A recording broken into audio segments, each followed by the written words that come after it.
Hello दोस्तों, स्वागत है आपका मेरे YouTube चैनल में राज सर क्लासेस में।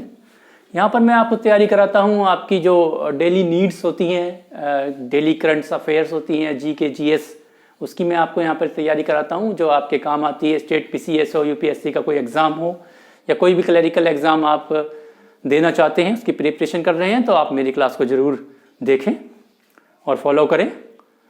तो मैं डेली आपके लिए जीएस और जीके तो लेकर ही आता हूँ, साथ साथ एक नया टॉपिक भी आपके लिए लेकर के आता हूँ। तो आज जिस टॉपिक पर मैं चर्चा कर रहा हूँ, बात कर रहा हूँ, वो होता है इंटरसेक्स या थर्ड जेंडर, मतलब कि ना लड़का ना लड़की।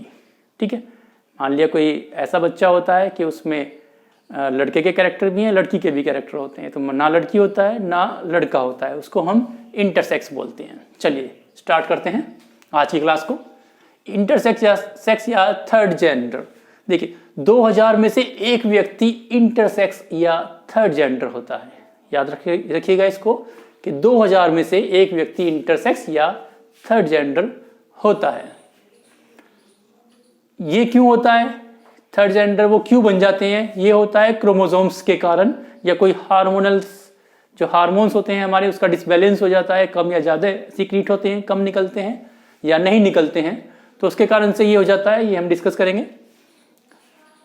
देखिए क्रोमोसोम्स क्या होते हैं। सबसे पहले आपको क्रोमोसोम्स को समझना होगा। इस टॉपिक को आपको क्लियर करने के लिए आपको जानना होगा कि क्रोमोसोम्स क्या होते हैं। देखिए आपको पता है कि जो फीमेल होती है, जो लड़की होती है, उसके अंदर XX क्रोमोसोम्स होते हैं, और जो लड़का होता है उसके अंदर XY क्रोमोसोम्स पाए जाते हैं। लड़की में XX और लड़के में XY। जब लड़की का X और लड़के का X मिलता है तो फीमेल उत्पन्न होती है। ठीक है, और जब X और Y मिलता है तो लड़का बनता है, मेल बनता है।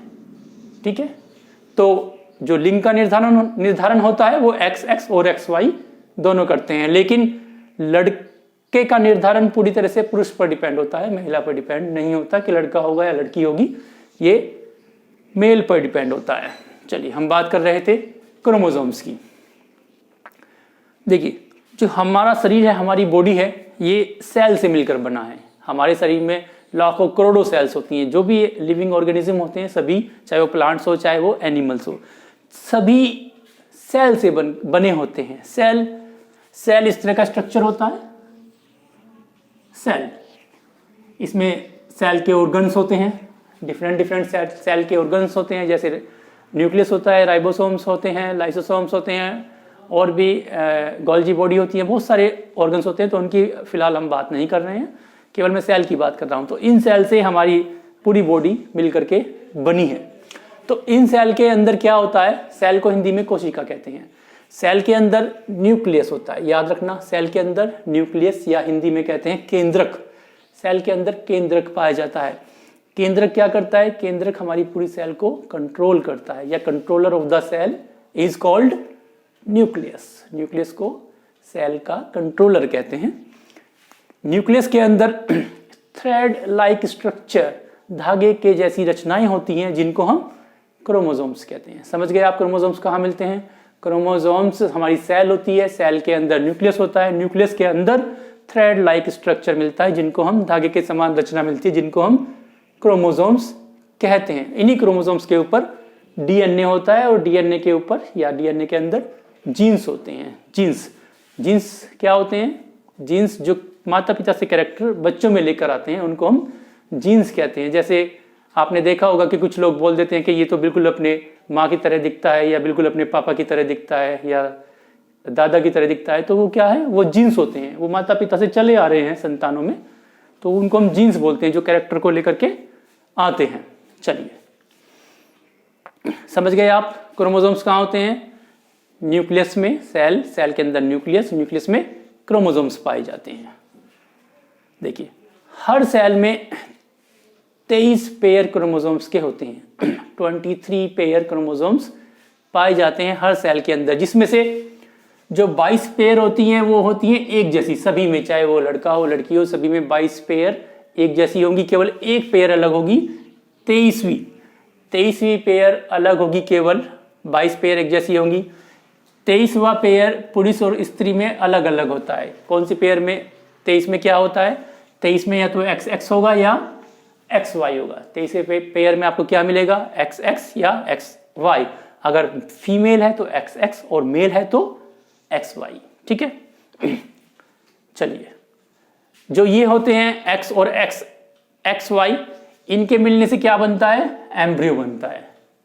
जब ये मिलते हैं तो एम्ब्रियो बनता है। ठीक है, एम्ब्रियो। स्पर्म प्लस एग लिखा है मैंने। स्पर्म मेल से आता है, एग फीमेल से आता है। ठीक है, इस पे दोनों पर, इस पर मेल के क्रोमोसोम्स होते हैं, इस पर फीमेल के क्रोमोसोम्स होते हैं, तो दोनों मिलकर क्या बनाते हैं? एम्ब्रियो बनाते हैं। तो एम्ब्रियो में इन दोनों के जीन्स आ जाते हैं। चलिए, हम बात कर रहे थे इंटरसेक्स या थर्ड जेंडर की। अब आपको ये थोड़ा इजी हो जाएगा समझने के लिए। थर्ड जेंडर या इंटरसेक्स, देखिए, फीमेल में ओवरी होती है, आपको पता है फीमेल के अंदर ओवरी होती है और मेल के अंदर टेस्टिस होते हैं। मेल के अंदर टेस्टिस, अगर बाई चांस किसी में ये दोनों प्रेजेंट हो, मतलब कि ओवरी भी प्रेजेंट है, साथ साथ उसके टेस्टिस भी प्रेजेंट है, तो उसको हम थर्ड जेंडर या इंटरसेक्स कहते हैं। समझ गए आप? ओवरी भी प्रेजेंट है और टेस्टिस भी प्रेजेंट है, उसको हम थर्ड जेंडर या इंटरसेक्स कह सकते हैं। मतलब कि लड़की के कैरेक्टर भी आ गए और लड़के के कैरेक्टर भी आ गए। एक टर्म और यूज कर सकते हैं इनके लिए हम, ओवोटेस्टिस, जिसमें ओवरी भी है और टेस्टिस भी है, तो ओवोटेस्टिस भी आप टर्म यूज कर सकते हैं। चलिए, एक तो ये बात हो गई।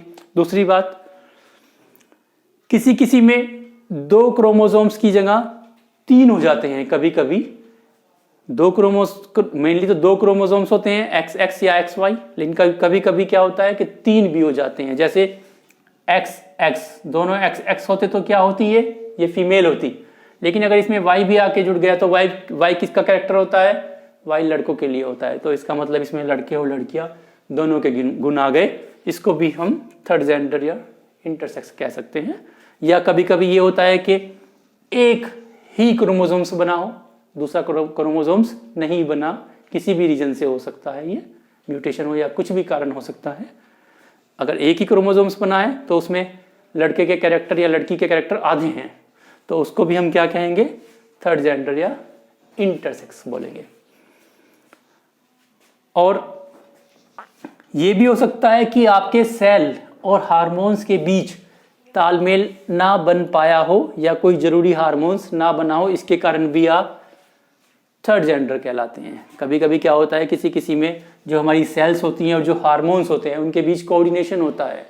ठीक है, दोनों के बीच कोऑर्डिनेशन होता है, लिमिट में ही हार्मोन्स आता है। जब सेल्स को डिमांड होती है तो उनके बीच कोऑर्डिनेशन होता है, तो उनमें हो सकता है कि कोऑर्डिनेशन तालमेल ना बन पाया हो या जरूरी हार्मोन्स जो होते हैं बॉडी में वो रिलीज होते हैं, वो टाइम पर रिलीज ना हुए हो, तो जिस कारण से भी थर्ड जेंडर या इंटरसेक्स बच्चे बन जाते हैं। चलिए, ये जो थर्ड जेंडर होता है या इंटरसेक्स होता है, ये कोई बीमारी नहीं है। ये कोई बीमारी नहीं है, इसलिए इसका कोई इलाज भी नहीं है। ठीक है बच्चों, ये कोई बीमारी नहीं है, इसलिए इसका कोई इलाज भी नहीं है। कोई बच्चा इंटरसेक्स पैदा होता है, अगर कोई मान लिया कोई बच्चा इंटरसेक्स पैदा होता है, तो क्या उसे लड़के या लड़की में बदला जा सकता है? इस पर जो डॉक्टर्स हैं उनकी अलग अलग राय है। ठीक है, जैसे कोई बच्चा अगर इंटरसेक्स पैदा हुआ है, लड़के लड़की दोनों के गुण हैं, तो क्या उसको लड़के या लड़की में बदला जा सकता है? आजकल क्या है कि जेनाइटल सर्जरी बहुत आम हो गई है। ठीक है, जेनाइटल सर्जरी के द्वारा हम उनको लड़का या लड़की में कन्वर्ट कर सकते हैं, लेकिन वो एक पर्टिकुलर एज के बाद होता है। अगर आप ये सोचते हैं कि कोई छोटा सा बच्चा है, वो जन्म लिया, हम उसका लिंग परिवर्तन कराना चाहते हैं, तो उस समय उस बच्चे को नहीं पता होता है कि वो ऐसा चाहता है या नहीं। ठीक है, बच्चे को ये पता नहीं होता है, क्या पता वो जो बड़ा होता है उसमें किसके कैरेक्टर आए। तो जब ये मैच्योरिटी को प्राप्त करते हैं तभी इस तरह के ऑपरेशन सर्जरी की जाती है, जिसको हम जेनाइटल सर्जरी बोलते हैं। इसके द्वारा पूरी तरह से लड़का या लड़की बन जाते हैं या बन सकते हैं। ठीक है, लेकिन इसका कोई पर्टिकुलर इलाज नहीं है कि मान लिया कोई किसी में थर्ड जेंडर है वो या इंटरसेक्स है, तो पर्टिकुलर कोई इसका इलाज नहीं है। ठीक है, चलिए अब एक क्वेश्चन और है, किन्नर। किन्नर क्या होते हैं? किन्नर देखिए बात करते हैं। कुछ इंटरसेक्स किन्नर कहलाते हैं, कुछ इंटरसेक्स जो होते हैं, जो थर्ड जेंडर होते हैं, उनको हम किन्नर भी कहते हैं। कुछ ट्रांसजेंडर को भी हम किन्नर कहते हैं। आप जो इंटरसेक्स है और जो ट्रांसजेंडर है, इन टर्म को आप एक ही मत मानना, दोनों में बहुत अंतर है। इंटरसेक्स मैंने आपको भी बताया, वो हमारे अंदर जो चेंजेस हो रहे होते हैं उसके कारण से इंटरसेक्स या थर्ड जेंडर पैदा होते हैं। लेकिन जो ट्रांसजेंडर है, ट्रांसजेंडर क्या होता है? ये इंटरसेक्स से बिल्कुल अलग है। देखिए ट्रांसजेंडर के केस में क्या होता है, मान लिया कोई लड़की है, लड़की की तरफ ही अट्रैक्ट होती है, आकर्षित होती है। ठीक है, मान लिया लड़की है, वो लड़की की तरफ ही आकर्षित हो रही है, तो और लड़का है वो लड़कों की तरफ ही आकर्षित हो रहा है। ठीक है, इस तरह के जो केस होते हैं, मान लिया जब लड़की की ओर आकर्षित होती है, उसको हम लेस्बियन बोलते हैं। लड़की की ओर अट्रैक्ट होती है, लेस्बियन। लड़का लड़के की ओर आकर्षित होता है, अट्रैक्ट होता है, तो गे। और लड़का लड़की दोनों की तरफ कोई है जो लड़का और लड़की दोनों की तरफ अट्रैक्ट होता है, उसको हम बाइसेक्सुअल कहते हैं। ठीक है, और ये भी हो सकता है कि किसी की तरफ भी आकर्षण ना हो, ना लड़के की तरफ हो ना लड़की की तरफ हो, उसको हम एसेक्सुअल कहते हैं।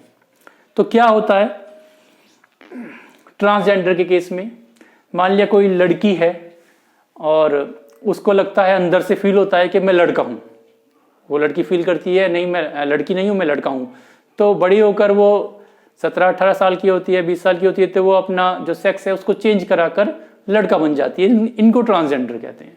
या कोई लड़का है लेकिन वो फील करता है मैं लड़का नहीं हूँ, मुझे अंदर से लड़की वाली फीलिंग आती है। अगर वो इस तरह की सोच है उसकी, इस तरह की बातें करता है लड़कियों वाली, तो हो सकता है वो सर्जरी करा करके अपने आप को परिवर्तन करा ले लड़की में, तो उसको हम ट्रांसजेंडर बोलेंगे।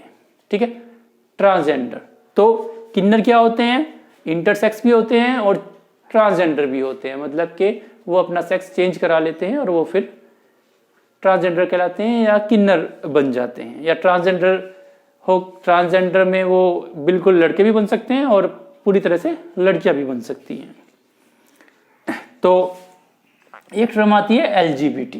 ठीक है, L हो गया लेस्बियन, G हो गया गे, B हो गया बाइसेक्सुअल और T हो गया ट्रांसजेंडर। ठीक है, तो LGBT भी हम बोल देते हैं इस समुदाय को, LGBT। तो आई होप आज की क्लास, आज का सेशन आपको पसंद आया होगा। फिर कोई कल के लिए नया टॉपिक और नई क्लास लेकर आपके लिए आऊँगा। तब तक के लिए आपका धन्यवाद। थैंक्स।